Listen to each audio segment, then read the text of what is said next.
Good morning students. पिछली video में हमने यहाँ तक किया था कि जो टेबल होती है इसके कंपोनेंट्स हो गए थे, कंपोनेंट्स के बाद फीचर्स हो गई थी, फीचर्स के बाद पॉइंट्स ऑफ टेबल में आया था कि किस प्रकार से हम टेबल को टेबुलर रिप्रेजेंटेशन होता है उसको क्लासीफाइड किस प्रकार से कर सकते हैं कि कौन सी टेबल कैसी होती है। इसमें पढ़ेंगे जैसे क्वालिटेटिव क्लासिफिकेशन, क्वालिटी के हिसाब से जो सबकी टेबल अलग अलग होती है। कुछ में मार्क्स दिखाए जाते हैं, ठीक है, कुछ में गेम से रिलेटेड है, या इसमें कैसे बताया जैसे one classification according to attribute such as social status, nationality, it is called qualitative classification. जो क्वालिटी के हिसाब से जो अलग अलग टेबल बनानी पड़ती है, जैसे गेम्स के लिए अलग, गेम 1 में कितने मार्क्स आए या कितने पॉइंट्स अचीव किए, गेम्स 2 में कितने किए, गेम्स 3 में टोटल कितने थे, और मार्क्स जो सब्जेक्ट वो अलग होंगे। ठीक, तो सभी की टेबल अलग अलग होती है। क्वालिटी के हिसाब से जो टेबल होता है वो कहलाती है क्वालिटेटिव। फिर है क्वांटिटेटिव, संख्या के हिसाब से। संख्या के हिसाब से मतलब जैसे in this data basis of the characteristic quantitative in nature. Quantity होती है जैसे एज है, एज को वर्षों में मापेंगे या उसको उसके हिसाब से स्ट्रक्चर बनाएंगे, टेबल बनाएंगे। हाइट, इनकम के हिसाब से अलग टेबल बनती है। एम्प्लॉयज़ की इनकम कितनी है, लाखों में है या कितनी है, तो उसके हिसाब से जो टेबल बनाई जाती है। फिर टेम्पोरल क्लासिफिकेशन, इसमें क्या होता है, become the variable and data are categorized according to time. Time के हिसाब से है, जैसे पिछले वीक की टाइम टेबल अलग बनेगी, कुछ मंथ की अलग, ईयर की अलग, टाइम के हिसाब से। और फिर प्लेस के हिसाब से, ये कौन से प्लेस की है, ये राजस्थान के डाटा की टेबल है या हरियाणा की है, तो इस प्रकार स्पेशल प्लेस के हिसाब से जो टेबल बनाई जाती है। ठीक, फिर है डायग्रामेटिकल प्रेजेंटेशन, जो आपका जो सेकंड मेन पॉइंट्स है डायग्रामेटिकल प्रेजेंटेशन। डायग्राम में किसी डाटा को शो करना, ठीक है, ये बहुत ईजी होती है, टेबल से ज़्यादा अट्रैक्टिव फॉर्म में होता है ये।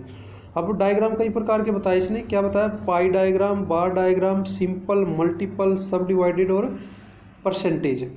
अब और भी बताया इसने, फ्रीक्वेंसी डायग्राम अलग होते हैं, जैसे हिस्टोग्राम, फ्रीक्वेंसी पॉलीगॉन, फ्रीक्वेंसी करो, ओजाइव करो। अब देखो इसमें क्या है, देखो अब अलग अलग बताएगा ये। बार डायग्राम क्या होता है, जिसमें ना रेक्टेंगुलर में डाटा दिखाते हैं, एक साइड एक चीज़ दिखाएंगे, दूसरी। इसमें क्या होता है, बार डायग्राम और दो diagram in which data are presented in the form of bars and rectangles, rectangles में दिखाएंगे। ठीक, वो होता है bar diagram. Simple bar diagram में क्या होता है, there are diagrams which are based on single set numerical data, different item are represent by different bars. Multiple क्या होता है, जिसमें एक साथ बहुत सारी चीज़ें दिखाई जाती हैं। बहुत सारी चीज़ें कैसे, जैसे कि स्टूडेंट है, 2010 में इतने स्टूडेंट्स थे, तो उसमें ना कई चीज़ें दिखा सकते हैं, इतने बॉयज़ थे, इतने गर्ल्स थी। ठीक है, उसी डायग्राम में हम क्या दिखा सकते हैं, इतने बच्चे 70+ थे, इतने बच्चे 40+ थे। तो ये जो मल्टीपल बार डायग्राम होता है, परसेंटेज को परसेंटेज वाले में दिखाया जाता है कि कितने परसेंटेज है। Deviation bar diagram, they are use to compare the net division of related variables with respect to time and location. Time के हिसाब से जो कंपैरिजन की जाती है, ठीक है, कि 2010 में कितनी ग्रोथ रेट थी, फिर कितनी ग्रोथ आई 2000, ठीक है, इसके हिसाब से जो डाटा दिखाया जाता है वो। पाई डायग्राम क्या होता है, जिसमें ना सर्कुलर में दिखाया जाता है। सर्कुलर का मतलब है जिसमें जैसे पूरा जो ये होता है, इसके जो कोण होता है 360 डिग्री का होता है, 360 एंगल होता है, तो उसके हिसाब से हम पाई चार्ट में अपने डाटा को शो करते हैं कि इसको एक्सपेंडिचर को शो कर सकते हैं, इनकम को शो किया जा सकता है।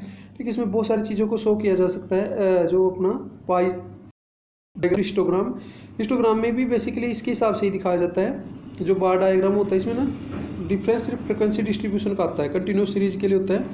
फ्रीक्वेंसी पॉलीगॉन अलग होता है, फ्रीक्वेंसी कर्व। फ्रीक्वेंसी इसका मतलब क्या, जो चीज़ें जितनी बार रिपीट होती हैं उनके लिए पॉलीगॉन और हिस्टोग्राम का प्रयोग किया जाता है।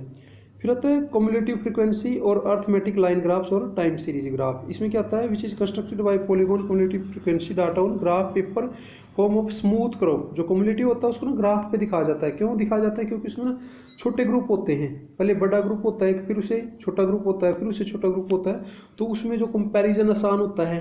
ठीक, कंपैरिजन कर सकते हैं या उसमें यूनिट्स को माप सकते हैं, जैसे मीटर, सेंटीमीटर और मिलीमीटर।